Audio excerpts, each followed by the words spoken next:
ઉમરેઠના પંચવટી વિસ્તારમાં હોળીના અંગારા પર ભક્તો ખુલ્લા પગે ચાલ્યા।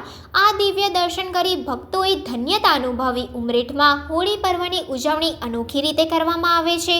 ઉમરેઠ પંચવટી વિસ્તારમાં પરંપરાગત રીતે હોળી પ્રગટાવી મહિલાઓ, બાળકો સહિત ભક્તો હોળીની પ્રદક્ષિણા કરી દર્શન કરે છે। ત્યારબાદ હોળીના અંગારા રસ્તા ઉપર પાથરીને કેટલાક ભક્તો આ ધગધગતા અંગારા ઉપર શ્રદ્ધાભેર ચાલે છે। વર્ષોથી ચાલતી આ પરંપરાને આજે પણ યુવાનો, મહિલાઓ દ્વારા નિભાવવામાં આવે છે। હોળી પર્વ નિમિત્તે રાત્રે ભક્તો અંગારા ઉપર શ્રદ્ધાભેર ચાલતા નજરે પડ્યા।